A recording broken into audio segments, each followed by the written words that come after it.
గత ప్రభుత్వాలన్నీ రజకులకు ఏమీ చేయలేదు, రక్షణ చట్టం కూడా ఇవ్వలేదు. రాబోయే ప్రభుత్వం ఏమైనా మేలు చేస్తుందని చెప్పి తెలుగుదేశం కూటమి ప్రభుత్వం చంద్రబాబు నాయుడు ముఖ్యమంత్రి కావాలని అందరూ ఓట్లేశారు. అందులో రజకుల పాత్ర కూడా ఉంది.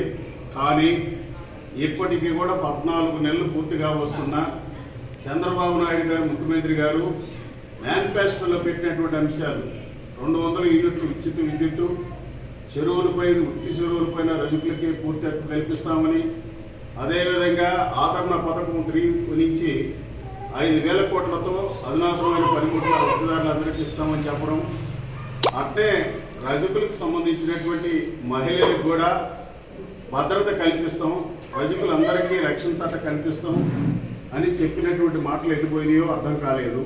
ఈ రోజుకు ఒక్కటి కూడా నెరవేరలేదు. రజక కార్పొరేషన్ నుంచి రూపాయి కూడా ఖర్చు పెట్టలేదు. ఈరోజు హోమ్ మినిస్టర్ గారు మాట్లాడుతున్నారు. అమ్మ హోమ్ మినిస్టర్ గారు, నువ్వు ఒక ఆడబిడ్డవే, రజకుల పైన మహిళల పైన దాడులు జరుగుతున్నాయి. కారంచేడు మండలం ఈరోజు దేవిక అనే యువతపై దాడి చేసినటువంటి ఘటనని మీరు ఇప్పటికీ ఖండీయలేదు. పోలీసు వారు ఆ జిల్లాలో ఆ స్టేషన్లో కేసు నమోదు కూడా చేయడానికి ఇబ్బంది పెడుతున్నారు రజకుల్ని. వెంటనే కేసు రికార్డ్ చేయాలి. పెత్తందారి యార్లగడ్డ శ్రీకృష్ణను వెంటనే అరెస్ట్ చేయాలని చెప్పి రజకుర్తిదారుల సంఘంగా రాష్ట్ర వ్యాప్తంగా ఉద్యమం చేయడానికి సిద్ధపడుతున్నాం అని చెప్పి ఈ సందర్భంగా తెలియజేస్తున్నాం. చంద్రబాబు నాయుడు గారు, మీరు చెప్పినటువంటి మేనిఫెస్టోలో పెట్టినటువంటి రజకుల సమస్యలను వెంటనే పరిష్కరించాలి. రజకులకి భద్రత చట్టం, సామాజిక రక్షణ చట్టం ఏర్పాటు చేయాలి. 50 సంవత్సరాల పెన్షన్ మీరు చెప్పిన విధంగా ఇవ్వాలి. వృత్తి చెరువులపైన పూర్తి హక్కు రజకులకు కల్పించాలి. అదేవిధంగా 200 యూనిట్లు ఉచిత విద్యుత్తు రజకులకు ఇవ్వాలి. మహిళలకు సంబంధించినటువంటిది కూడా రజక కార్పొరేషన్ నుంచి నిధులు ఇచ్చి విధి విధానాలు నిర్ణయించి రజక మహిళలకు ఉపాధి కల్పించే విధంగా ప్రయత్నం చేయాలని అమ్మ చైర్మన్ సావిత్రి గారు అనేక విషయాలు మీరు చెప్తున్నారు. రజక బిడ్డలపైన దాడులు జరుగుతుంటే గుంటూరు సిటీలో సీత అనే మహిళ పైన దాడి జరిగితే ఒక్క మాట మాట్లాడలేదు.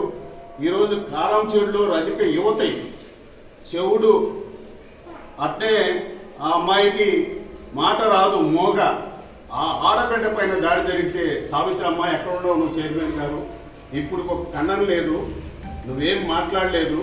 అందువల్ల ఈ విషయాలన్నిటిపైన రానున్న రోజుల్లో పెద్ద ఎత్తున ఆంధ్రప్రదేశ్ రజకూర్తిదారుల సంఘం రజకుల హక్కులు, రజక మహిళల హక్కులపైన ఉద్యమం చేసేదానికి సిద్ధంగా ఉందని చెప్పి వెంటనే కారంచేడులో రజక యువతి దేవికపై దాడి చేసిన వెంటనే దుర్మార్గులను వెంటనే అరెస్ట్ చేసి శిక్షించాలని, ఆ కుటుంబాన్ని ఆదుకోవాలని ప్రభుత్వం, అట్లే ప్రభుత్వం చెప్పిన అన్ని విషయాల్ని మేనిఫెస్టోలో పెట్టిన అంశాల్ని రజకుల కోసం అమలు జరిపే దానికోసం ఈ ప్రభుత్వం చర్యలు తీసుకోవాలని చెప్పి సావిత్రి గారు, నువ్వు చైర్మన్గా ఉన్నావమ్మా, నువ్వు రజక మహిళల పైన దాడులు జరిగినప్పుడు ఏ మాట మాట్లాడలేదు.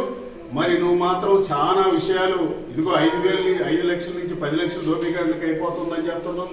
రూపాయి నీ కార్పొరేషన్ నుంచి ఇవ్వలేదు. రూపాయి మహిళగా ఉండి నువ్వు ₹1 కూడా మహిళలకు ఖర్చు పెట్టిన దాఖలాలు లేవు ప్రభుత్వం వైపు నుంచి. విధి విధానాలను కార్పొరేషన్ చేయలేదు. అట్లే కార్పొరేషన్ నుంచి ఏ రూపాయి కూడా ఖర్చు పెట్టకపోగా ప్రభుత్వాన్ని ఇదిగో విధి విధానాలు నిర్వహించండి, ఈ 1000 కోట్లు ఇవ్వండి రజక కార్పొరేషన్కి, రజక కుటుంబాల్లో ఉండేటువంటి పిల్లలకి మహిళలకి అభివృద్ధి పరుస్తాం, వృత్తి పరికరాలు అందిస్తాం, లేదు ఉపాధి కల్పిస్తాం అని చెప్పడం లేదమ్మా. ఈ మాటలు ఎందుకు చెప్పడం లేదు? ఒకసారి మీరు చెప్పమని చెప్పి మేము కోరుతున్నాం. ఈ విషయాల మీద రానున్న రోజుల్లో పెద్ద ఎత్తున ఉద్యమం చేస్తున్నాం. ఆగస్టు 25వ తేదీ రాష్ట్ర వ్యాప్తంగా అన్ని జిల్లా కలెక్టర్ల కాడ ఈ సమస్యలపైన పెద్ద ఎత్తున ధర్నాలకు పిలిపించిన సంఘం, ఆ ధర్నాలు కొనసాగబోతున్నాయి.